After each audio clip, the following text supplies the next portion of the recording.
The history of Juneteenth begins long before June 19th, 1865. Some 246 years before, in August of 1619, a ship, the White Lion, transporting more than 20 enslaved Africans, arrived in the English colony of Virginia. America had not yet become America, but this was the moment the great experiment began.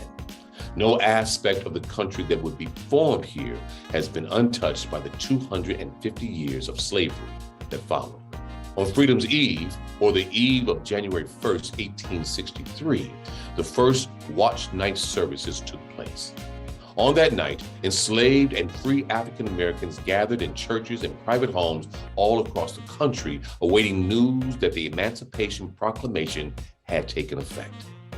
At the stroke of midnight, prayers were answered as all enslaved people in Confederate states were declared legally free. Only through the 13th Amendment did emancipation end slavery throughout the United States. Section 1.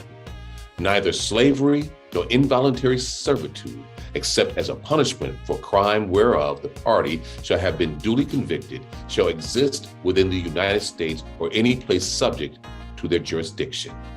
But not everyone in Confederate territory would immediately be free. Even though the Emancipation Proclamation was made effective in 1863, it could not be implemented in places still under Confederate control. As a result, in the westernmost Confederate state of Texas, enslaved people would not be free until much later.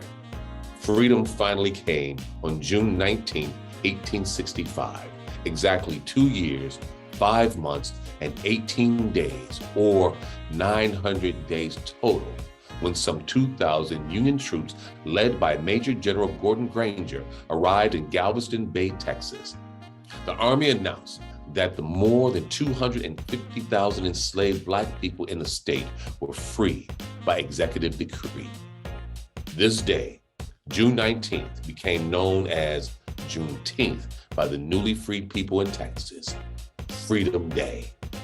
The post-emancipation period known as Reconstruction, 1865 to 1877, marked an era of great hope, uncertainty, and struggle for the nation as a whole.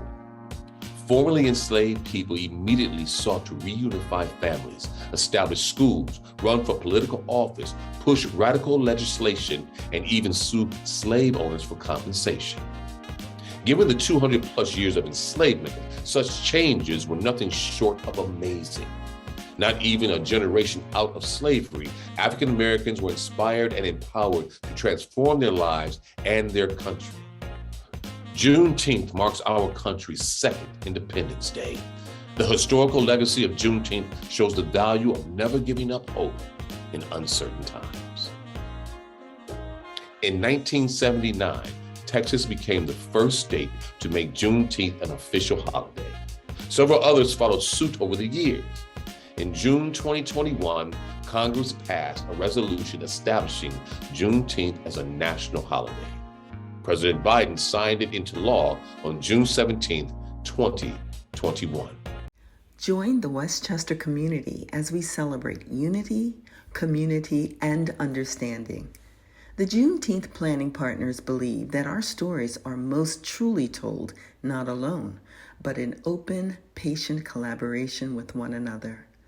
Even though there is still so much work to do, Juneteenth should serve as a reminder that it is up to all of us to be part of the solution.